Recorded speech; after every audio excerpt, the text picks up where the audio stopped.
Poor girl begs Billionaire to let her work at his company in exchange for food. What he does leaves everyone in shock. The Rowan Industries building cut through the sky like a blade of glass and steel.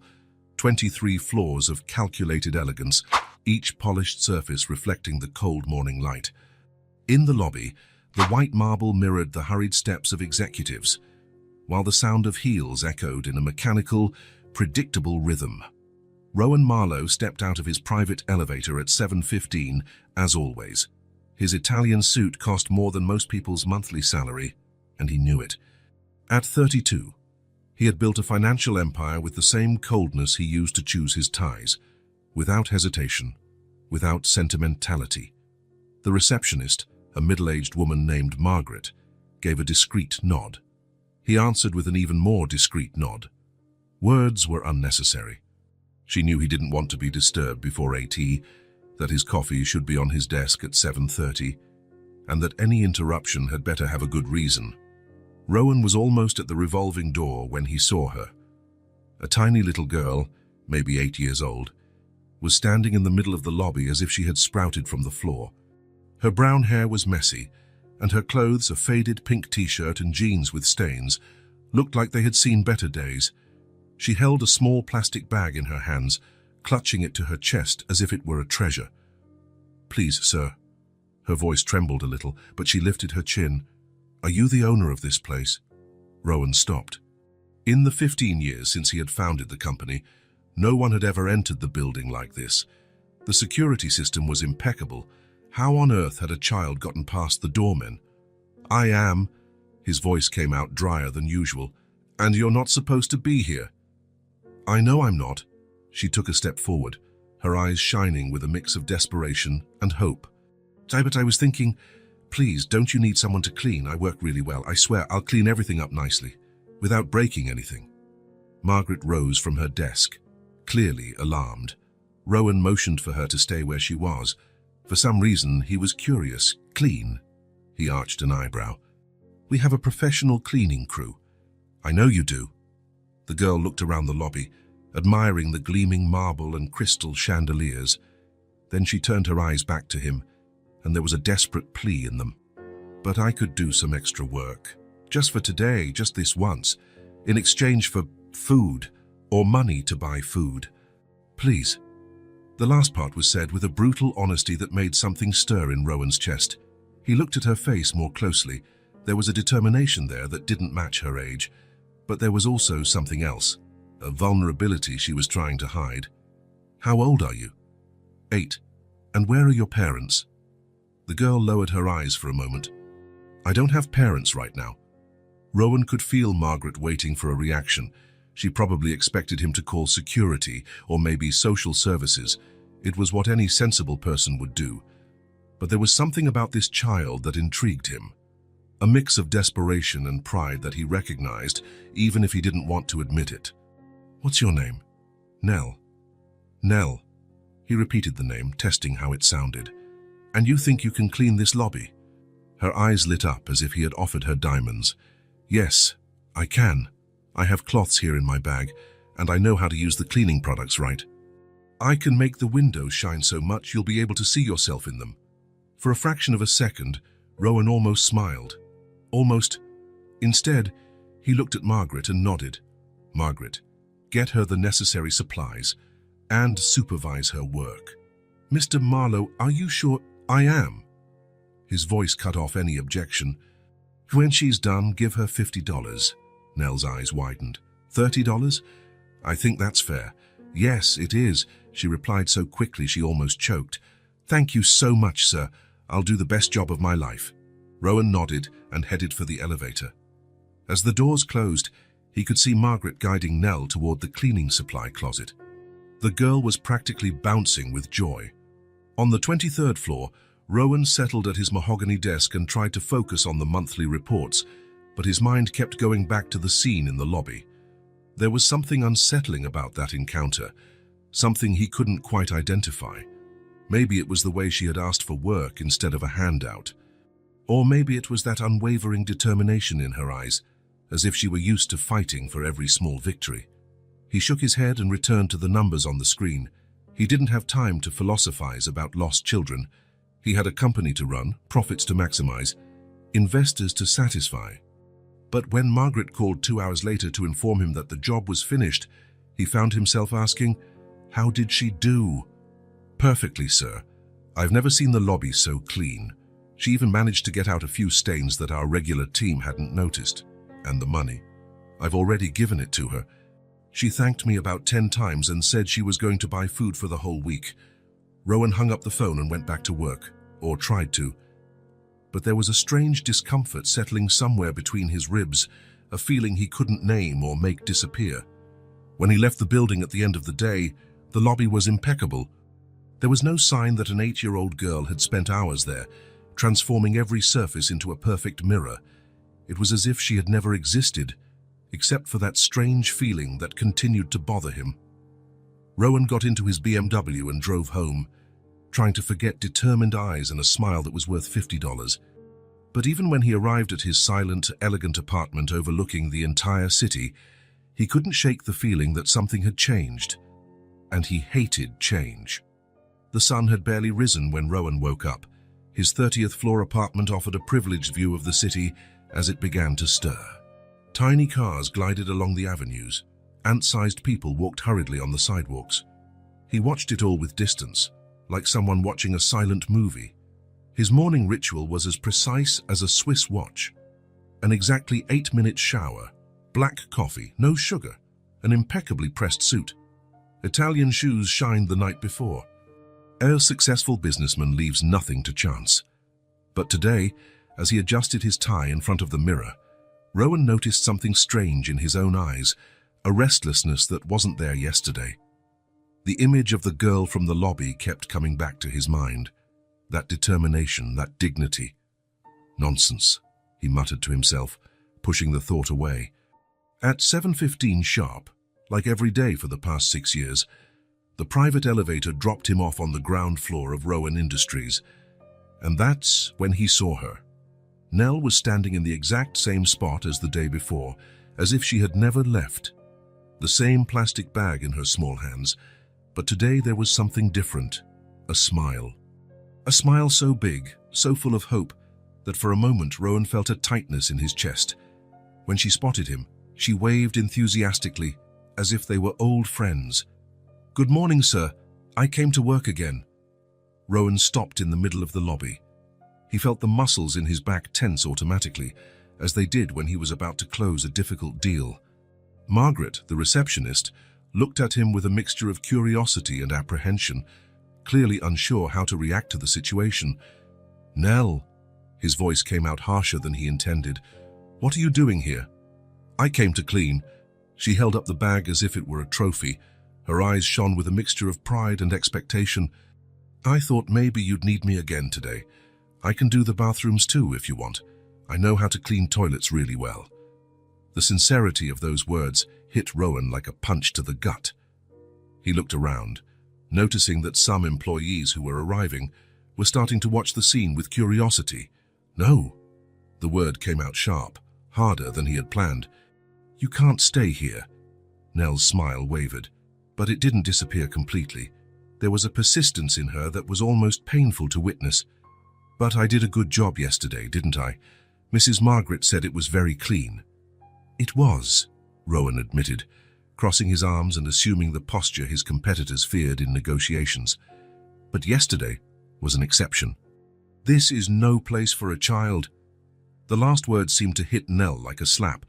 The smile finally vanished. She looked at the floor, then at him, then at the floor again.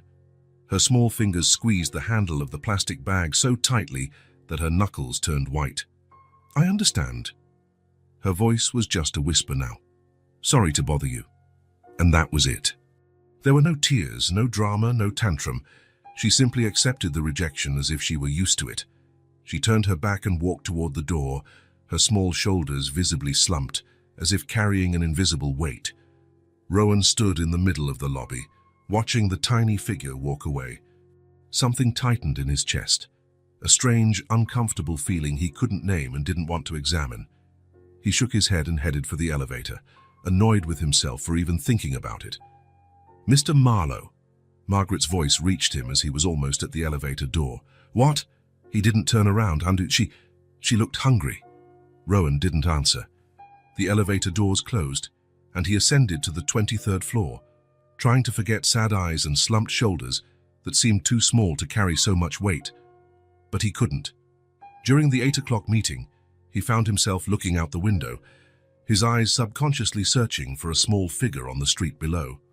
The vice president of marketing had to repeat a question twice before Rowan registered it. At 10, he cancelled an important call with Japanese investors, citing an urgent commitment that had come up at the last minute. There was no commitment, just a restlessness that wouldn't let him concentrate. At lunch, sitting in his favorite restaurant overlooking Central Park, he barely touched his food. The waiter, who had known him for years, asked if there was something wrong with the dish. There wasn't. The problem was elsewhere. At 3 in the afternoon, he found himself drawing meaningless circles in the margin of a multi-million-dollar contract.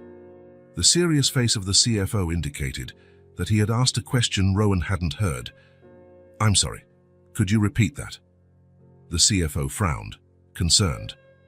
In 15 years, no one had ever seen Rowan Marlowe distracted during a business meeting. At 5:30, as he was organizing his documents to leave, Margaret knocked on his office door. She entered without waiting for an answer, something she never did. "May I speak with you, sir?" Quickly. Rowan didn't look up from his papers. "It's about the girl, Nell." Margaret closed the door behind her, her expression serious. "Sir, I know it's none of my business, but what?" Rowan finally looked at her. "She came back at lunchtime." Margaret seemed to be choosing her words carefully. "She didn't come into the building, she just stayed outside, watching." Rowan felt the tightness in his chest intensify. And when I went out to buy my sandwich, she was sitting on the sidewalk. I asked if she was okay, and she said yes, that she was just resting a bit." Margaret hesitated, as if weighing whether she should continue. Rowan realized he was holding his breath. "Margaret, get to the point." "Sir, I don't think she has anywhere to go." The words hung in the air like an accusation. Rowan looked at Margaret, then at the window, then at his own hands, which were now gripping a pencil with unnecessary force. "That's not my problem." His voice sounded empty even to his own ears. "I know it's not, sir, but nothing." Rowan stood up abruptly and grabbed his jacket. "She is not my responsibility." Margaret nodded silently and left the office. There was nothing more to say. Rowan arranged the papers on his desk with stiff movements, trying to ignore the annoying voice in his head that said he was being a first-class idiot. The truth was that Nell had disturbed something inside him, something he preferred to leave dormant. A memory, perhaps, an echo from another life, another time. 20 minutes later, Rowan descended in the elevator to the ground floor. The lobby was empty and impeccable, with no trace of the presence of an 8-year-old girl who, a few hours earlier, had been there, asking for just one chance. Night had fallen over the city. The air was cool, and lights were beginning to turn on everywhere, transforming the buildings into gigantic jewel boxes. Rowan walked to his black BMW parked in the reserved spot with his name on it. He was putting the key in the lock when he heard a noise, a metallic noise like cans clanking against each other. He turned his head in the direction of the sound and saw, across the street, a small figure crouched next to the dumpsters. His heart involuntarily sped up. Nell was there, rummaging through the trash with her small hands. For a moment, Rowan was paralyzed, unable to move or look away. Then, without thinking about what he was doing, he crossed the street almost at a run, ignoring the angry honk of a taxi that had to brake sharply. "Nell." She turned, startled like a cornered wild animal. She had dirt smudges on her face and hands. Her hair was messier than it had been that morning. When she saw him, she quickly tried to hide something behind her back. "Hi, sir."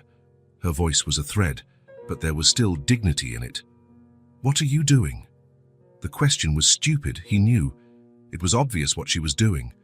Nell looked at the ground, ashamed. "Nothing." "Nell," Rowan's voice came out softer, almost gentle. "Show me what you have there."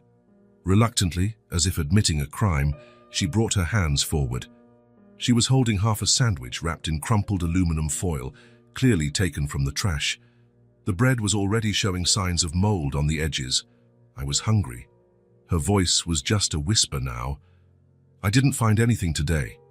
The tightness in Rowan's chest turned into something physical, a real pain that made him take a deep breath.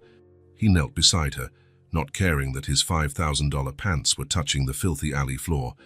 "Nell, where do you live?" "Nowhere." She wouldn't look at him. "What do you mean, nowhere?" She shrugged, a small, resigned gesture, as if she were talking about the weather and not about being homeless. "The house caught fire. I got out. They didn't. They who? My parents." The words came out simply, without drama or self-pity, as if she were reporting a daily fact. "It's been 2 weeks." Rowan felt the world stop for an instant. 2 weeks. "Yeah?" Nell finally looked at him. "That's why I came to work at your company yesterday. I need to buy food, you know."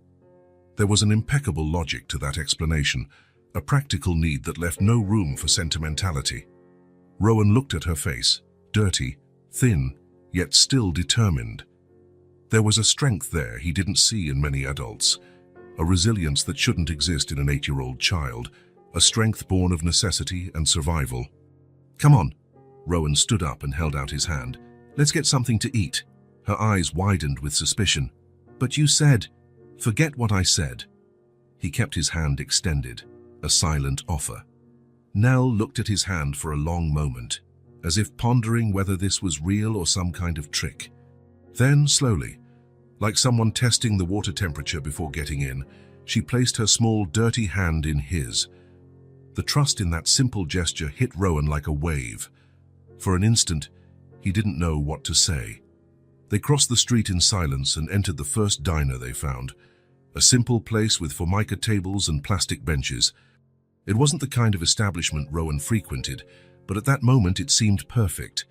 He ordered a hamburger, fries, and a soda for her, and a black coffee for himself. They sat at a table in the back, away from the windows and curious eyes. When the food arrived, Nell attacked the hamburger as if she hadn't eaten in days. It was likely she hadn't. Her small hands held the sandwich tightly, as if someone might try to steal it at any moment. "Slow down." Rowan pushed the soda closer to her. "You'll make yourself sick." She nodded, but continued eating quickly. When she finished the hamburger, she started eating the fries one by one, saving a few in her pocket when she thought he wasn't looking. "You can eat it all," Rowan said softly. "I can order more if you want." Nell stopped, surprised, and then continued eating, but now a little more slowly. When she finished, she leaned back in her chair and looked at him with a gratitude so genuine it was almost painful to see. "Thank you. Where have you been sleeping?" Rowan tried to keep his voice neutral, as if the answer didn't matter that much. "Here and there." She shrugged again, that gesture that seemed to say everything was fine when it clearly wasn't. "There are some places you can hide. There's a dry spot under the bridge. And behind the supermarket, there are some big boxes." Rowan ran a hand through his hair, trying to process the situation. An 8-year-old girl, an orphan, with no family, no home, living on the streets for 2 weeks. Eating garbage, sleeping in boxes. It was a reality so distant from his own that it seemed almost unreal. It was impossible. It was unacceptable. "How you can't stay on the street." The words came out firmer than he intended. "I can take care of myself." There was a fragile pride in that statement. "No, you can't." Rowan leaned over the table. "It's dangerous. You're only 8 years old." "I know." Nell looked out the diner window at the darkening night outside. "But I don't have a choice, do I?" The simplicity of that realization fell on Rowan like a weight. He was silent for a long moment, fighting an internal battle. All logic, all reason, all common sense told him to call social services, to let the professionals handle the situation. It was the correct procedure. It was what any sensible person would do. But there was something in those eyes, a vulnerability disguised as courage, a fragility masked by strength, that touched him in a way he couldn't explain even to himself. "Come with me." The words came out before he could censor them. "Where to?" Nell asked, suspicious. "To my place." Rowan could hardly believe what he was saying. Just until I figure out what to do. Until we find a solution. Nell looked at him as if he had just announced he was taking her to the moon. Really? Really? Rowan stood up and left enough money to pay for 10 meals like that one. But it's temporary, understand? Just until we figure out a better solution. A suitable place for you. She nodded vigorously, her face lit by a hope so fragile it seemed it could break at the slightest touch. I understand. Thank you so much, Mr. Rowan. He didn't remember telling her his first name. They left the diner together, a tall man in an Italian suit walking beside a small, dirty girl, and Rowan wondered if he wasn't making the biggest mistake of his life. Maybe he was. He probably was. But when he looked down and saw Nell walking beside him, small but determined, her eyes fixed on the path ahead like someone used to facing whatever comes, he knew he had no choice. At least, not for him. Rowan woke up with the sunlight hitting his face. For a moment, he lay there looking at the ceiling, trying to understand why he felt something was different. Then he remembered. The girl. Nell was sleeping in the guest room. He got up and put on his silk robe. A glance at the clock. 6:30 in the morning. He still had time to sort things out before going to the office. He needed to call social services, explain the situation, make it clear that it was only temporary. He made coffee and was surprised to realize he was making it for two. He put milk and sugar in an extra cup, something he never did. Rowan drank his coffee black, with nothing in it. 7 o'clock. Strange that Nell hadn't appeared yet. The night before, she had fallen asleep almost instantly when he put her in the huge bed in the guest room. She looked so small among the Egyptian cotton sheets. Maybe she was shy or scared. He walked down the hall to the room and knocked lightly on the door. No answer. He knocked again, a little harder. Nell, are you awake? Silence. A thread of worry began to form in his chest. He turned the doorknob and slowly opened the door. Nell was curled up in the sheets, her face red and shiny with sweat. She was breathing quickly and shallowly, and when Rowan got closer, he saw that she was trembling slightly. Nell. He touched her forehead and recoiled in shock. She was burning with fever. An irrational panic took hold of him. He shook her gently by the shoulder.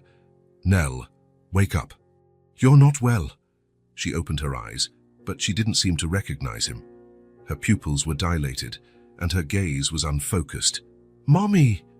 The voice was a hoarse whisper. It's so hot. Rowan felt his heart race. He knew nothing about sick children. He had never taken care of anyone but himself. Calm down. It's going to be okay. The words came out automatically, but he wasn't sure if they were true. With trembling hands, he grabbed his cell phone and dialed his private doctor. Dr. Lowenthal only served a select clientele and charged a fortune for house calls.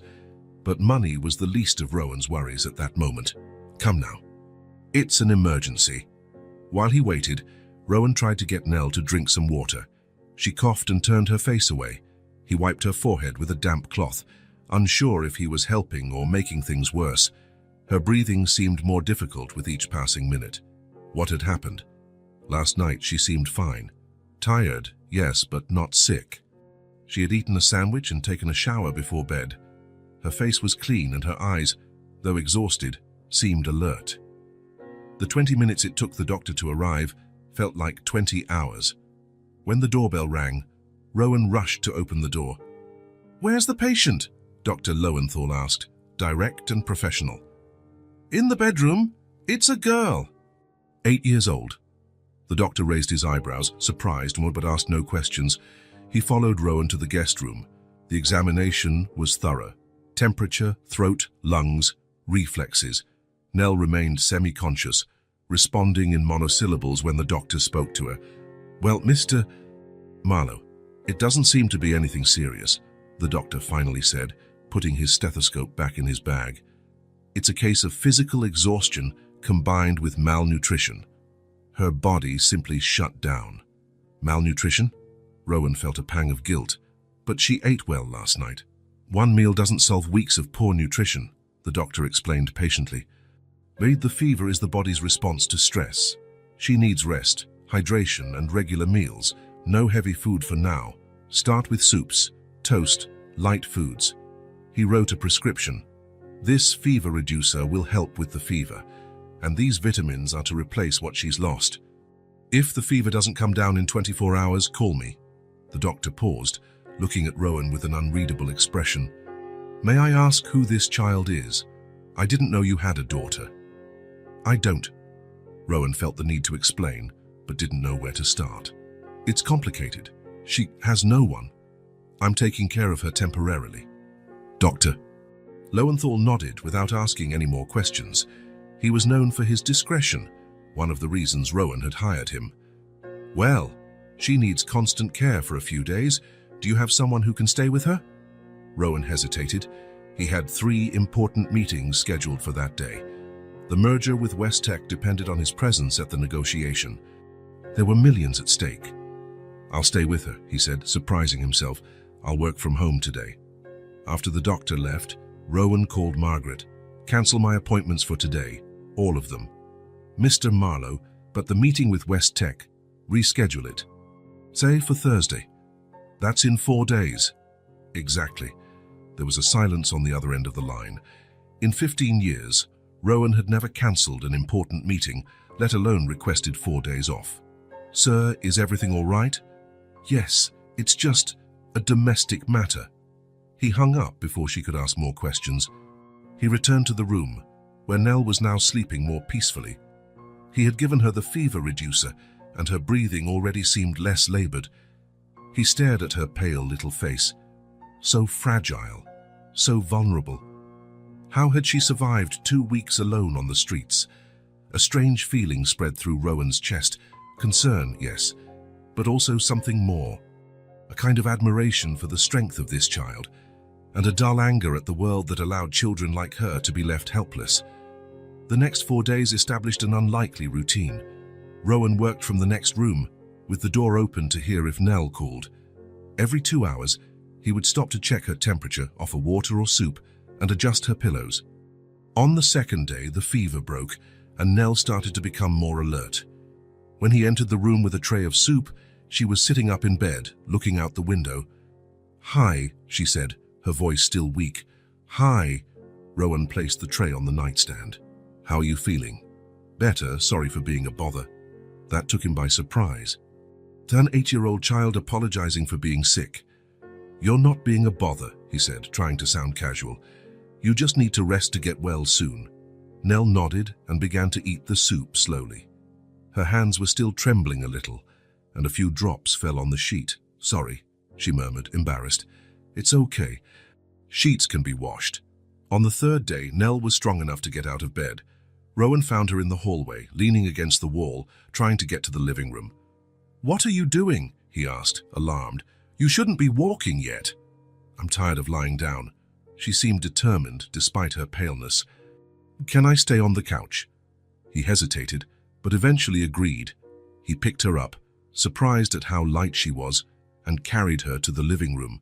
She nestled into the Italian leather sofa, looking tiny against the dark upholstery. Stay put. Okay, Rowan said, adjusting a cushion behind her. Don't make any noise.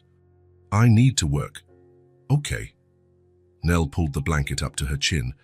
I'll be quiet. Rowan went back to his office, leaving the door open. Every few minutes, he found himself looking into the living room, checking to see if she was okay. Nell remained motionless, looking out the panoramic window that showed the entire city. "How you live so high up," she commented when he went to check on her. "It looks like you can touch the clouds." He followed her gaze to the sky. He had never thought about it. Yeah, I guess so. On the 4th day, Nell was significantly better. The color had returned to her cheeks, and she could walk around the apartment without help. Rowan found her in the kitchen, trying to reach a glass from the cupboard. "What do you want?" he asked, taking a glass from the shelf. "Just water." "There's juice in the fridge." Her eyes lit up. "Can I?" "Of course." He got the orange juice and poured it for her. He watched as she drank eagerly, a trickle of orange running down the corner of her mouth. "Slowly," he said, handing her a napkin. "No one's going to take it from you." She nodded but held the glass firmly in both hands, as if it were too precious to let go. Later that day, Rowan realized he needed to go back to the office. He couldn't postpone the meetings any longer, and he had dozens of urgent emails to answer, but he couldn't leave Nell alone. She was still weak. The solution came to him during breakfast. "I'll need to go to work tomorrow," he said, trying to sound casual. "You're better, but you still need to rest." Nell looked down at her plate. "I understand. I'll leave then." "No." The word came out louder than he intended. "I mean, you're not well enough to go." "I was thinking you could stay here, but I need to work." "I can stay by myself," she said quickly. "I won't break anything, I promise." Rowan shook his head. "That's not it. I just need to be sure you'll be okay." He stood up and went to his office, returning with a sketchbook and a box of colored pencils. He had asked Margaret to buy them the day before. "Here. So you don't get bored." Nell looked at the supplies as if they were gold. "Is this for me?" "It is." He placed the sketchbook and pencils on the table. "You can draw while I'm away, but you have to promise you'll rest too." "I promise." She was already opening the box of pencils, admiring the colors. "So I'll draw beautiful things." When Rowan returned from work that evening, he found the house silent. For a moment, he felt a tightness in his chest, thinking Nell had left. But then he saw her, asleep on the couch, the sketchbook open beside her. He approached silently and looked at the drawing. It was a house with a large tree next to it. In front of the house, two figures, one small and one large, holding hands. Something inside him contracted. In the days that followed, they established a routine. Rowan went to work, and Nell stayed home, drawing and resting. He bought more books for her, simple games, puzzles, anything to keep her busy and quiet. "Don't make a mess," he would say before leaving. "And don't open the door for anyone." "Okay, Mr. Rowan." Sometimes he got annoyed by little things. A glass out of place, pencils scattered on the floor, crumbs on the coffee table. "Can't you be more careful?" he would ask, harsher than he intended. Nell always responded the same way. "I'm sorry. I'll clean it up." And she would, with such diligence that Rowan felt guilty for having complained. One morning, he found a drawing on the refrigerator door, held by a magnet. It was a portrait of him, in a suit and tie, his hair perfectly combed. Underneath, in careful letters, it read, "Thank you for taking care of me." On another occasion, he found a folded note on his desk. Inside, a drawing of colorful flowers and the message, "Have a good day." Small gestures that he pretended to ignore, although his eyes returned to the drawings more often than he would like to admit. One evening, coming home late from work, Rowan found Nell asleep on the living room couch. The television was still on, with the volume almost at a minimum. She had the sketchbook on her lap and a pencil fallen on the floor. He stood there, watching her. She looked so small against the large dark leather sofa, so fragile. For a moment, he almost smiled. But then he hardened his expression and cleared his throat loudly. "Nell, wake up. It's late." She opened her eyes slowly, blinking several times until she focused on his face. "Hi, Mr. Rowan." Her voice was hoarse with sleep. "I was waiting for you." "You shouldn't have. It's past 10. His voice came out colder than he intended, and the TV was left on. "That wastes energy." Nell sat up on the couch, rubbing her eyes. "I'm sorry, I'll turn it off." Rowan sighed, picking up the remote and turning it off himself. "Go to bed. It's too late for children to be awake."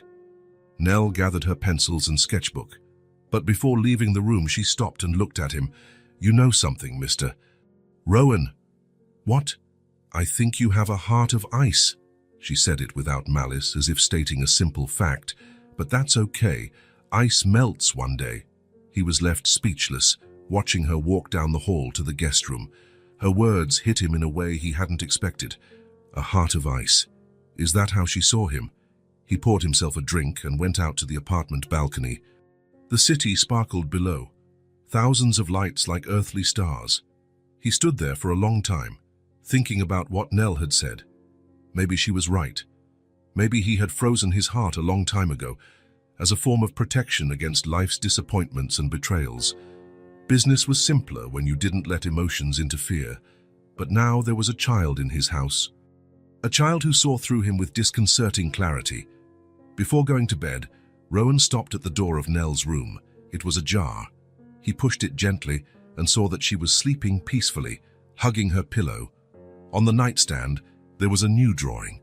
It was him in a suit, as always. But there was something different about this portrait. In place of a heart, she had drawn an ice cube. But the ice had a small drop trickling down one side, beginning to melt. Rowan picked up the drawing and looked at it for a long moment. Then, without quite understanding why, he folded it carefully and put it in the drawer of his bedside table. He didn't know what to do with it. With the drawing, with the girl, with the strange feeling growing inside him. He only knew that, perhaps, his heart wasn't made entirely of ice, after all. The days turned into weeks without Rowan noticing. Nell's presence in his apartment, which was supposed to be temporary, was beginning to feel strangely natural, as if the empty place next to him at the breakfast table had always been destined to be filled by an 8-year-old girl with messy brown hair. "More juice, Mr. Rowan?" Nell asked, holding the pitcher with both hands so as not to spill. "Thank you." He held out his glass, watching as she bit her lip in concentration while pouring the juice, careful not to spill a single drop. Every morning, she would wake up before him and wait patiently in the kitchen. When Rowan appeared, already dressed for work, he would find the table set, 2 plates, 2 glasses, napkins folded with childish precision. "Good morning, Mr. Rowan," she would always say, with a smile that seemed too big for her small face. "Did you sleep well?" He would respond with nods or monosyllables, unable to match that morning enthusiasm. But he noticed that, somehow, he was already looking forward to that part of the day. In the evenings, when he returned from work, she would run to the door like a small hurricane. "You're here. You took a long time today." There was no accusation in her voice, just the sincere observation that she had missed him. Nell would take his briefcase, place it carefully on the coffee table, and then start recounting her day. The drawings she had made, the TV show she had watched, the bird she had seen on the window. "And then it flew like this, see?" She would open her arms and spin around the room, imitating the flight, just like in your name, Rowan. It sounds like a bird's name. He almost smiled. Almost. During dinner, which they now regularly ordered for delivery, Rowan had never been one for cooking, Nell would set the table without him needing to ask. She would sit up straight in her chair, imitating his posture, and use her napkin with a comical formality for someone so small. "Were you always rich?" she asked one night, between a forkful of pasta and another. The question took him by surprise. "Why do you want to know?" "Because you look like you were born this way, all proper and organized," she shrugged. "Like in the movies." "No." Rowan cut a piece of chicken with precision. "I grew up in a very simple neighborhood. Really," her eyes widened, "like me." "Maybe not exactly like you." He hesitated. "But it wasn't. This." He gestured vaguely at the luxurious apartment around them. "And how did you get rich?" "By working." "Is that all?" Nell seemed disappointed with the simple answer. "By working a lot," Rowan completed, surprised at himself for extending the conversation. "And by learning how money works." Nell nodded thoughtfully, as if absorbing a great life lesson. Then, without transition, she started talking about a cartoon she had watched that afternoon. That's how Rowan discovered that she liked stories about talking animals, that her favorite ice cream was strawberry, and that she was afraid of thunder. Information he hadn't asked for, but that, somehow, he had been storing away. One Saturday morning, Rowan was drinking coffee on the balcony when Nell appeared beside him, silent as a cat. "Can I stay here too?" He nodded, and she settled into the chair next to him, her legs dangling in the air. They were silent for a few minutes, watching the city below. It was strange how the silence with her didn't feel awkward. "It's pretty, isn't it?" Nell commented finally. "It looks like a bunch of toys down there." Rowan looked at the urban landscape. He had never thought of it that way. "I guess so." "Do you like living up here, far away from everyone?" The question was simple, but it touched on something deep. Why had he chosen to live so isolated, so above the world? "I like the quiet," he answered after a moment. "Me too. Nell hugged her knees. Yeah, but sometimes it's nice to have someone around, right? He didn't answer, but something in that innocent observation made him think. Before Nell, his apartment was impeccable, silent, and empty. Now there were drawings on the fridge, small shoes in the hallway, occasional laughter. It was less perfect, but strangely more livable. That afternoon, while working in his office, he found a drawing carefully placed among his documents. It showed two figures on the apartment balcony. The larger one, with dark hair and a suit, was holding a cup. The smaller one, in a red dress, was sitting beside him. Both were looking at a blue sky full of colorful birds. Rowan looked at the drawing for longer than he intended. There was something disturbing, and at the same time moving in the way she portrayed them, together as a unit. That night, after dinner, Nell appeared at the office door with her sketchbook. "Mr. Rowan, can I stay here while you work? I promise not to make any noise." His first reaction was to refuse. His office was his sanctuary, the place where he needed total concentration. But something in her hopeful gaze made him hesitate. "All right, but absolute silence." Nell tiptoed in, as if the floor were made of glass, and settled on the small sofa in the corner of the room. She opened her sketchbook and began to draw, casting occasional glances at him. Rowan tried to ignore her and get back to work, but her presence, though silent, filled the space in a way he wasn't used to. It wasn't bad, just different. After an hour, he realized she had fallen asleep, the sketchbook still open on her lap, a pencil loose between her fingers. He stood up and approached silently. In the sketchbook, there was a new drawing. Him sitting at his desk, working. But in this drawing, unlike in reality, he was smiling. Something moved inside Rowan's chest. He took a light blanket he kept in the office and carefully covered Nell. She stirred in her sleep, but didn't wake up. He returned to his desk, but couldn't concentrate anymore. He watched the sleeping girl and thought about how his life had changed in the last few weeks, how his apartment, once so silent and organized, now had life, how his mornings and evenings, once so predictable, now had little surprises, and how he, who had always valued solitude and independence, was now beginning to feel a strange comfort in the presence of this child. In the days that followed, Nell continued to leave little signs of her presence throughout the apartment. A drawing on the refrigerator door, a "Have a good day" note in his briefcase, a paper flower on top of his bedside table. They were simple gestures, but they had a deep and unexpected effect. As if she were, slowly and gently, melting something that had long been frozen inside him. One evening, when Rowan arrived from work, he found Nell in the kitchen, standing on a stool, setting the table for dinner. "What are you doing?" he asked, surprised to see her so at ease. "Setting the table," she replied simply. "I saw a show on TV that taught me how... Look, the forks go on the left side." She had placed 2 candles in the center of the table and folded the napkins into elaborate, albeit slightly crooked, shapes. "Is it a special dinner?" Rowan asked, confused. "Yes," Nell smiled, proud. "It's been a month since I got here. It's our Annie something. Anniversary. That's it. 1-month anniversary." Rowan was speechless. He hadn't realized it had already been a month that he had been sheltering a strange child in his home, a month that his routine and organized life had been turned upside down, a month that, for the first time in years, his apartment didn't just feel like a place to sleep, but a home. "Can we order pizza?" Nell asked, hopeful. "Please." "All right." Rowan heard himself agree, although he didn't usually eat pizza. Just this once. The smile she gave in response was so radiant that, for a moment, he felt something warm and unfamiliar spread through his chest. Later, after Nell had gone to sleep, Rowan stood in the dark living room for a long time.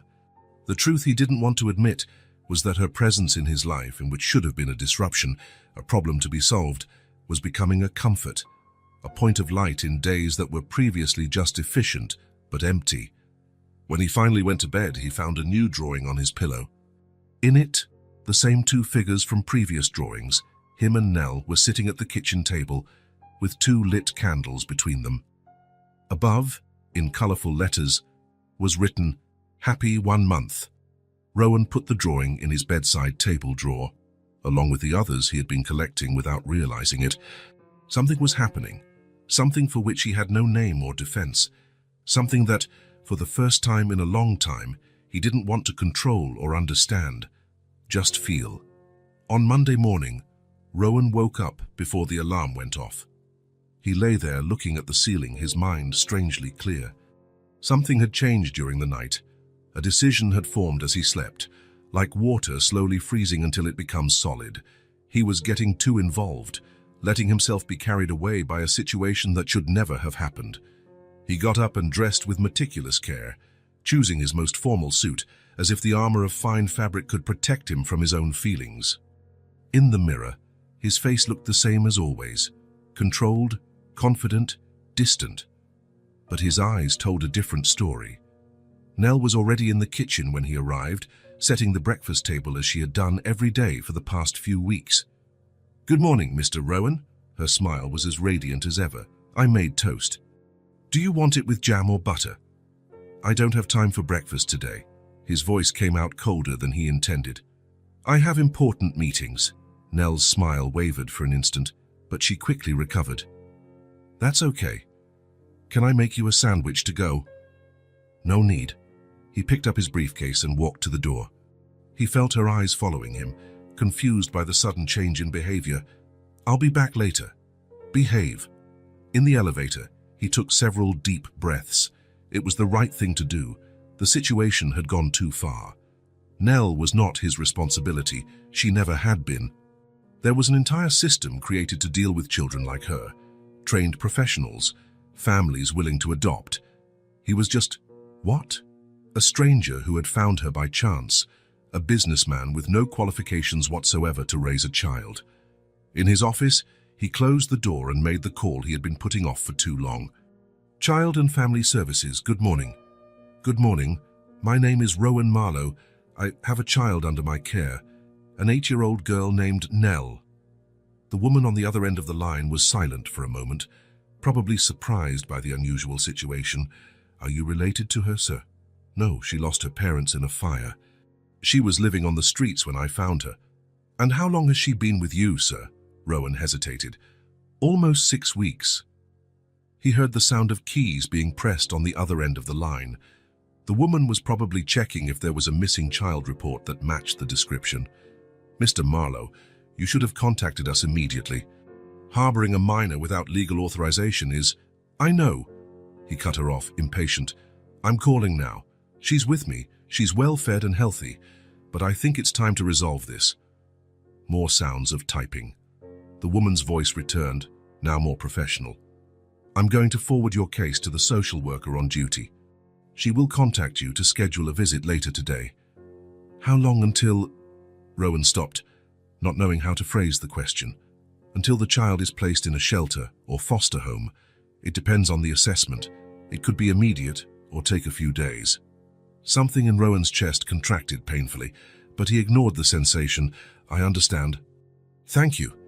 He hung up and stared out the window, watching the city below. Tiny people moving like ants, each with their own life, their own problems, their own difficult decisions. It was the right thing to do.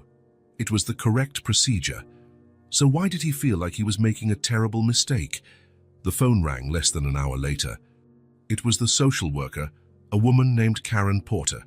A firm voice, out straight to the point. "Can we do the visit today at 4 in the afternoon, Mr. Marlowe?" "Yes, I'll be home." "Will the girl be present?" "Yes." A pause. "She doesn't know you're coming." "I see." The voice on the other end softened a bit. "In these cases, it's best to be honest with the child. Prepare her for the transition." Transition! Such a clean technical word for what was about to happen. "I'll do that." But when he got home at lunchtime, he couldn't say anything. Nell was in the living room, drawing as always, and ran to greet him at the door, surprised and happy to see him so early. "You came home for lunch today?" "That's so cool." "Yes, He hesitated. The words stuck in his throat. "I just came to get some documents." Her smile faded a little. "Oh, are you going back to work then?" "I'll be leaving early today. I'll be back at 4. Can I make a special drawing for when you get back?" Rowan felt something break inside him. Of course. During the afternoon, he couldn't concentrate on anything. The numbers on the spreadsheets danced before his eyes. The words in the documents lost their meaning. All he could think about was what would happen at 4 o'clock. When he got home at 3:45, he found Nell tidying up the living room. She had organized all her drawings into a neat pile on the coffee table and was cleaning up the scattered colored pencils. "I'm making everything nice and tidy so you won't complain," she explained, proud. Rowan looked at the apartment. In recent days, there were signs of her presence everywhere.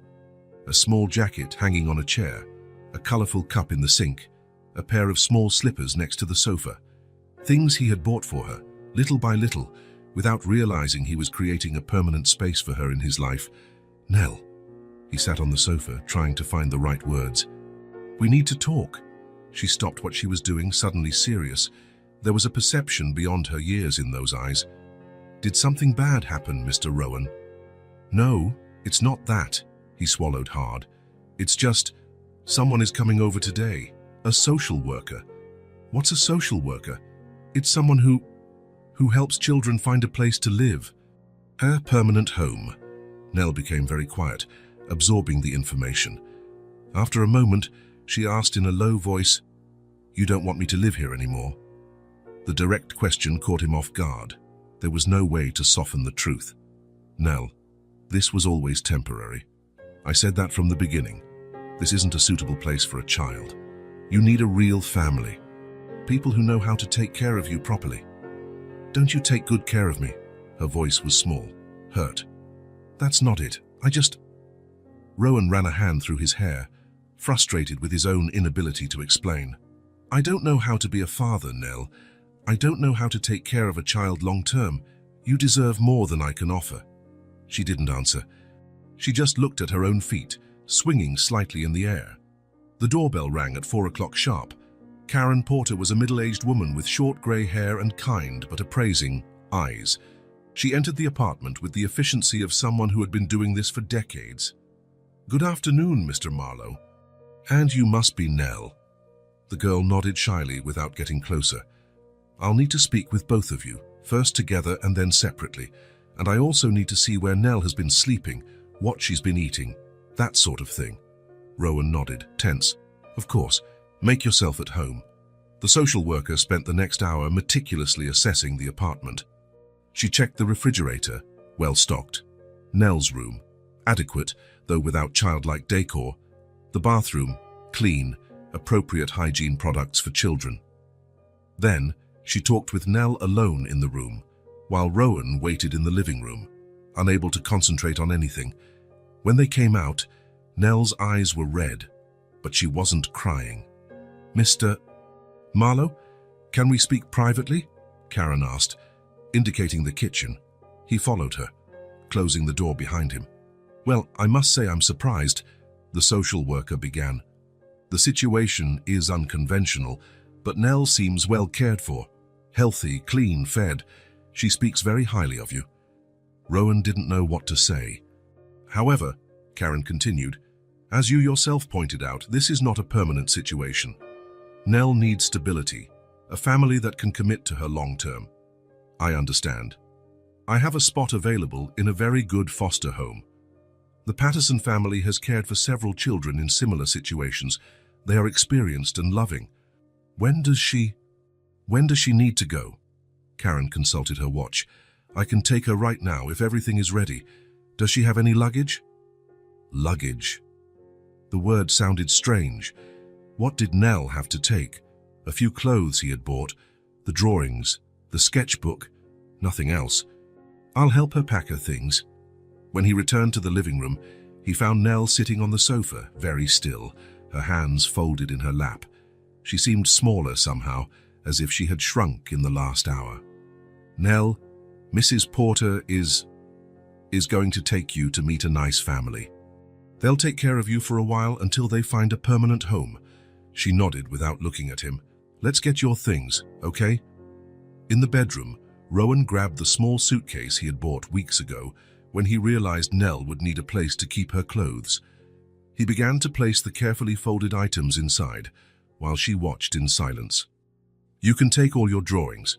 he said, trying to sound cheerful. "And the colored pencils, too. I'm sure they'll like your drawings as much as—" His voice trailed off.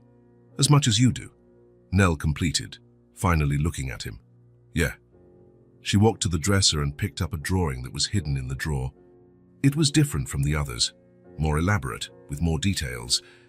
It showed the two of them sitting on the sofa, reading a book together. Something they had done only once, but that she had clearly kept in her memory. "This is for you to keep," she said, holding out the paper. "To remember me by." Rowan took the drawing, feeling his throat tighten painfully. "Thank you." Back in the living room, Karen Porter was waiting patiently, her briefcase now full of notes. Nell stood with the small suitcase in one hand and the box of colored pencils in the other. "Are we ready?" the social worker asked. Nell nodded, but didn't move. She kept looking at Rowan with an intensity that made him look away. "Mr. Rowan?" "Yes, Nell." She dropped the suitcase and the box, and before he could react, she ran and hugged him tightly. Her small arms could barely circle his waist, but the grip was surprisingly strong. "Thank you for everything," she whispered against the fabric of his shirt. "It was nice living with you." Something broke inside Rowan. He felt as if he were falling from a very high place, with nothing to hold on to. He wanted to say something, anything, but the words wouldn't come. Nell pulled away, picked up her things, and walked to Karen Porter, who was waiting with a gentle smile. "Let's go, dear." Rowan walked them to the door, moving like an automaton. When the social worker held out her hand to say goodbye, he shook it mechanically. "We'll be in touch to update you on her situation if you'd like." "Yes, please." And then they were leaving. Nell looked back one last time, her small face serious and composed, no tears. She gave a brief wave and disappeared down the hallway. The door closed with a soft click that seemed to echo in the now empty apartment. Rowan stood there for a long time, unable to move. The drawing was still in his hand, slightly crumpled where his fingers gripped it too tightly. Finally, he walked to the window and looked down at the street below. He saw Karen Porter and Nell leave the building, two tiny figures seen from the 30th floor. The social worker opened the door of a grey car and Nell got in. A moment later, the car drove off, blending into the city traffic. And just like that, she was gone. Rowan turned back to the silent apartment. Everything was exactly as it was before Nell arrived. Elegant, organized, impersonal. Except now there were ghosts everywhere. The sound of laughter where there had only been silence, the memory of small footsteps in the hallway, colorful drawings where there were now only white walls. He sat on the sofa and looked at the drawing in his hands. Him and Nell together, sharing a simple moment of reading. A moment that, at the time, seemed ordinary, even annoying in its interruption of his routine. Now it seemed precious. A deep unease settled in his chest, something for which he had no name. It wasn't just guilt or regret. It was a sense of loss, as if something vital had been torn from him, something he didn't know he needed until it was no longer there. A week, 7 days since Nell had left, 7 days that Rowan had spent pretending that everything was fine. On the first day, he convinced himself he had done the right thing. He went back to work, immersed himself in meetings. When he got home, the silence felt like a relief. No constant questions, just order and peace. On the second day, he found himself looking at the clock at 5 in the afternoon, feeling a restlessness. It was the time he usually left to hear Nell recount her day. On the third day, he opened the fridge and saw a half-empty carton of orange juice. Her favorite. On the fourth day, he passed by the department store and saw a small dress, red with white polka dots. He stopped, imagining how Nell would look in it. On the fifth day, Margaret asked if he was feeling well. "You look tired, sir," she said. Rowan replied that he was great. A lie. On the sixth day, Sunday, the apartment felt too big, too empty. And now, on the seventh day, Rowan finally stopped pretending. The apartment was immaculate after the cleaning crew's visit, everything exactly as it was before Nell appeared in his life. And yet, it wasn't the same. In the bottom drawer of the guest room dresser, he found a sketchbook she had forgotten.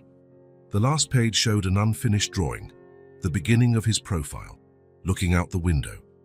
just a few lines traced with childish care.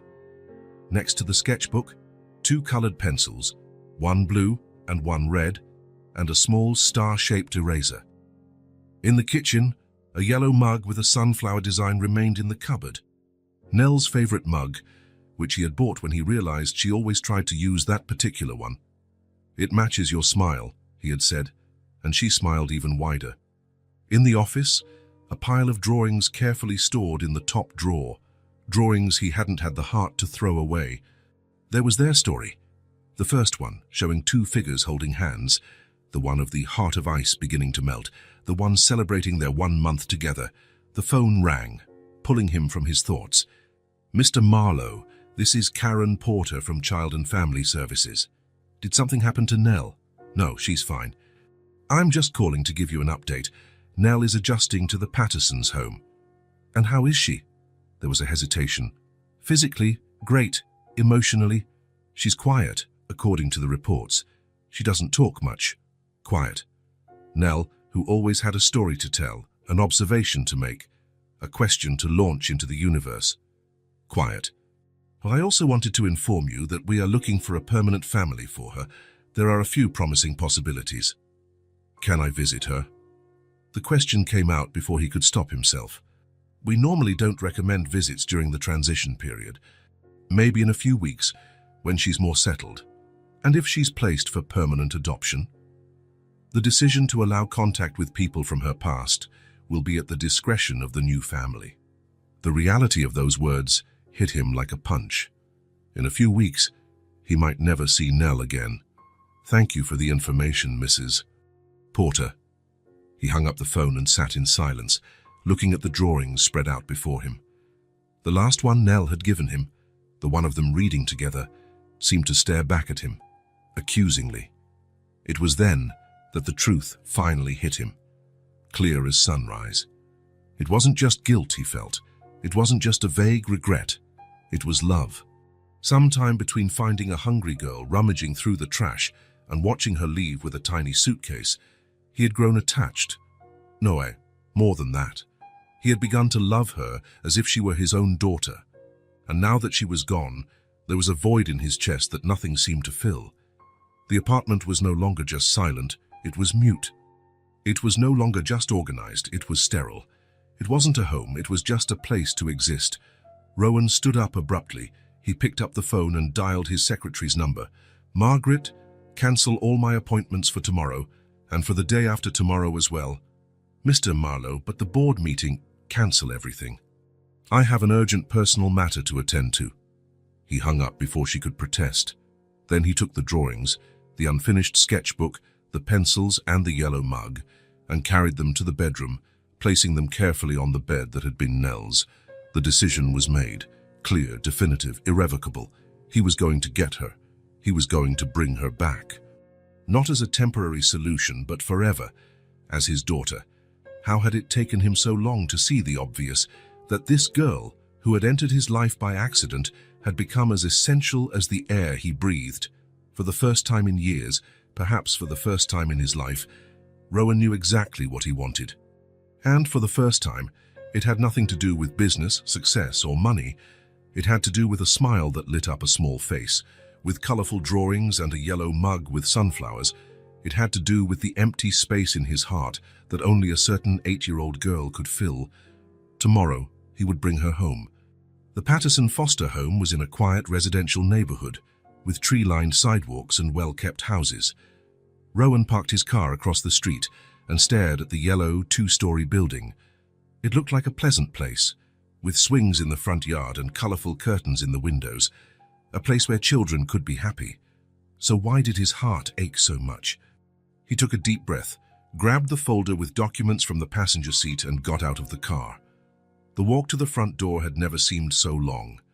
In his mind, he rehearsed for the 1,000th time what he would say, the words he had prepared during a sleepless night. Nothing seemed adequate. A middle-aged woman answered the door. Gray hair tied in a bun, a kind face marked by expression lines. "Mrs. Patterson, I'm Rowan Marlowe. I called earlier." "Ah, yes, the gentleman who took care of Nell for a while." She examined him with curiosity. "Please, come in." The house inside was exactly as Rowan had imagined, cozy with worn sofas, toys organized in colorful boxes, and the smell of freshly baked cookies. He could hear children's voices coming from the backyard. "The children are playing outside," Mrs. Patterson explained, "except for Nell. She prefers to be alone most of the time." A tightness in his chest. Nell, who was pure energy and curiosity, preferring isolation. "Where is she?" "In the activity room. This way." She led him down a hallway decorated with framed children's drawings to a half-open door. Through the crack, Rowan saw a sunny room with low tables, bookshelves, and art supplies. And there, sitting alone in a corner, was Nell. She was wearing the same blue dress she had left in Moa, now paired with a white headband he had never seen before. She was hunched over a piece of paper, drawing with concentration, her brown curls falling over her face. From where he stood, Rowan couldn't see the drawing, but he noticed she was using mostly shades of grey and black, none of the vibrant colors that used to fill her work. "Nell has impressive artistic talents," Mrs. Patterson commented in a low voice, "but her drawings here have been, well, less cheerful than we expected. May I speak with her alone?" The woman hesitated. "We don't normally allow it, but considering the circumstances, 5 minutes, okay? I'll be right there in the kitchen." When Mrs. Patterson stepped away, Rowan stood at the door, unable to move. How could the simple sight of a small child drawing make him so vulnerable? He who negotiated millions without blinking, who faced administrative boards and fierce competitors without fear. Finally, he knocked lightly on the door. Nell looked up. For an instant, her face remained neutral, as if she didn't recognize him. Then, her eyes widened, bright with surprise. "Mr. Rowan." Her small, hesitant voice was like an arrow through his heart. "Hi, Nell." She placed the pencil on the table carefully, as if afraid that a sudden move would make her realize she was imagining things. "You came to visit me." Rowan entered the room and approached slowly. When he got close enough, he saw what she was drawing. Their apartment. The view from the balcony, the kitchen table, the living room sofa. Memories in black and white. "May I sit?" Nell nodded, still looking stunned. Rowan pulled up a child-sized chair, feeling awkward in it, his knees almost at his chest. In other circumstances, the scene would be comical. "How are you?" "Fine." The automatic reply sounded empty. "The Pattersons are nice. There are other kids here, and lots of colored pencils. That's good." A silence fell between them, as thick as fog. Rowan realized that all the rehearsed words had vanished from his mind. "Mrs. Karen said I'm going to meet families soon," Nell said suddenly, looking at the unfinished drawing. "Families that might want to adopt me. And how do you feel about that?" She shrugged, a small, resigned gesture. "It's okay, I guess. Better than being alone, right?" The simplicity of that statement made something break inside Rowan. All the composure he had maintained during the drive there, all the facade of control, collapsed like a house of cards. "Nell, His voice failed him. He took a deep breath and tried again. "I made a terrible mistake." She looked up, confused. "I should never have let you leave my house." The words began to flow, urgent, desperate. "It was the stupidest decision I've ever made in my life. And trust me, I've made a lot of stupid decisions." A small smile began to form on Nell's lips. "I thought I was doing what was best for you," he continued, unable to stop now. "I thought you deserved a real family, not a man who barely knew how to take care of himself, let alone a child. But then you left and—" His voice failed again. "And what?" Nell asked, almost in a whisper. And the house became empty. Not just quiet, but empty. As if all the light, all the color had been taken away. Rowan swallowed hard, fighting the lump in his throat. "I found your drawings, your mug, the unfinished sketchbook. And I realized it wasn't just the house that was empty. It was me." Nell's eyes filled with tears, but she kept smiling. "Nell, I came here to ask for your forgiveness, and to ask you if—" He paused, gathering the courage for the most important question he would ever ask in his life. "If you would accept me as your father, not temporarily, not until we find a better solution, but forever, a family, the two of us." The silence that followed seemed to last an eternity. Rowan could hear his own heart beating in his ears, the fear making his stomach contract painfully. Then, without warning, Nell got up from her chair, walked around the table, and stood in front of him. Her eyes, now overflowing with tears, shone with a joy he feared he would never see again. "I knew it," she said, her voice trembling with emotion. "I knew that icy heart would melt one day." And before he could react, she threw herself into his arms, hugging him with all the strength her small body possessed. Rowan wrapped his arms around her, feeling the tears he had held back for so long finally escape. He cried like he hadn't cried since childhood, without shame, without reservation. He cried for the lost time, for the loneliness of both of them, for the second chance he didn't deserve, but was determined to honor. "Is that a yes?" he asked, when he could finally speak. Nell pulled back just enough to look into his eyes, her small hands holding his face. "Of course, it's a yes, silly." The door opened, and Mrs. Patterson appeared, looking at the scene with a mixture of surprise and emotion. "Is everything all right in here?" Rowan stood up, holding Nell's hand. "Yes. In fact, everything is great." "Mrs. Patterson, I came to get Nell. I want to adopt her." The woman's eyes widened. "Mr. Marlowe, things don't work like that. There are procedures, evaluations, waiting periods. I know." He held up the folder he had brought. "I have all the initial forms filled out here. I spoke with Karen Porter this morning. She explained the whole process to me. I know it will take time, but I want to start right now. And in the meantime, I request that Nell be returned to my custody." Mrs. Patterson looked perplexed. This is highly unusual." "Please," Nell intervened, her voice small but determined. "I want to go home with my dad." "My dad?" The words hit Rowan like a ray of sunshine after an endless storm. 2 hours, dozens of phone calls, and a surprise visit from Karen Porter later. They were in the car, heading home. Nell had a small suitcase in the back seat, larger than when she had left, thanks to some extra clothes and toys the Pattersons kindly allowed her to take. The process would be long, Karen had warned. There would be interviews, psychological evaluations, home visits, background checks, financial analyses. The bureaucracy to turn a single, inexperienced bachelor into the legal adoptive father of a child was monumental. "It will be worth it," Rowan had said, with a certainty he had never felt before. Now, driving back to the apartment, he watched Nell in the rearview mirror. She was looking out the window, absorbing the city with renewed eyes, as if everything were extraordinary. Every few minutes, she would turn to him and smile, as if to make sure it was real, that she wasn't dreaming. "Mr. Rowan." "Yes? Can I just call you Dad now?" Something warm and luminous spread through his chest. "Of course you can." "Dad." She tested the word, savoring it. "Dad, Dad." Rowan laughed, a sound so genuine and relaxed that he almost didn't recognize it as his own. "We have to redecorate your room," he said as they entered the building's elevator.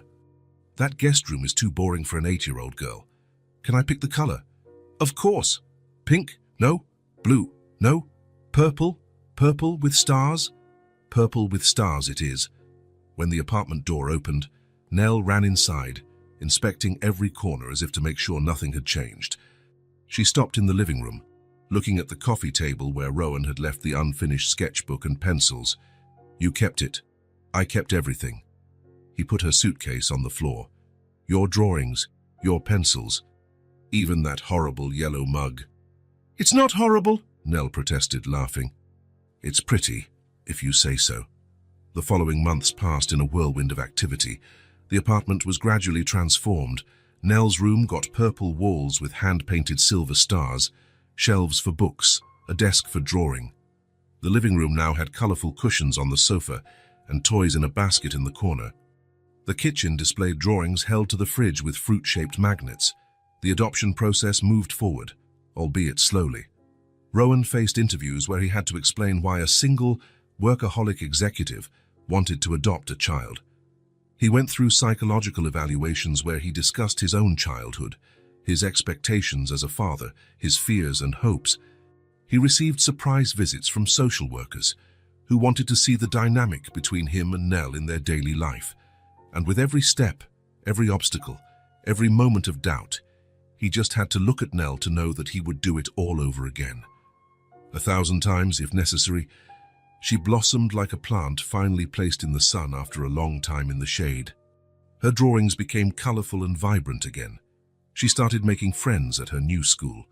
She sang in the shower, danced in the living room, asked impossible to answer questions during dinner, and Rowan, to his own surprise, was also changing. The man who lived for work now left earlier to pick up his daughter from school. The executive who never missed an important meeting now attended school recitals in the front row, applauding as if he were at the best show on Broadway. His employees noticed the difference. "You seem happier, sir," Margaret commented one day. "Lighter." And he was. The armor of ice he had built around himself over the years was melting piece by piece. One evening, 6 months after Nell's return, they were in the living room. She was drawing, concentrated, while he reviewed some documents. It was a common domestic scene, almost banal in its simplicity, but for Rowan, every moment like this was a small miracle. "I'm done," Nell announced, holding up the paper. "I want to see." It was the most elaborate drawing she had ever made, the two of them in the park they had finally visited last weekend, holding hands under a tree laden with pink blossoms. The sky was an impossible blue, and there were birds flying in formation. But what made Rowan's heart stop was what was written in the bottom corner of the drawing in careful, colorful letters: "Nell Marlowe and her dad." "Nell Marlowe," he read aloud, testing how it sounded. "It's pretty, isn't it?" She smiled, that smile that lit up the whole world. "It suits me."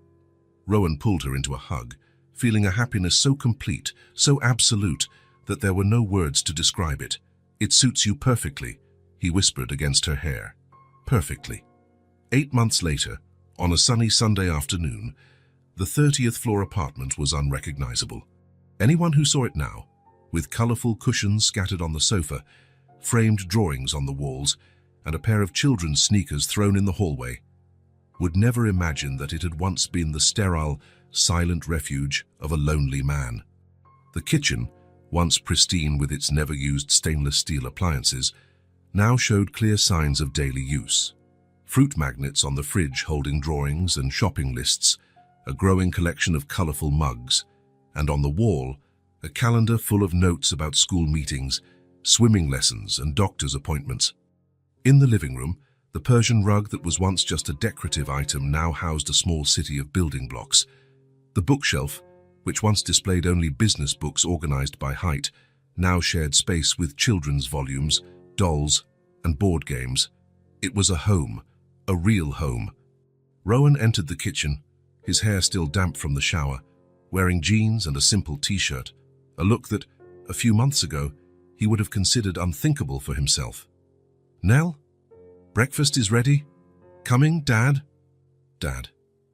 The word still made his heart do a little leap, even after all these months.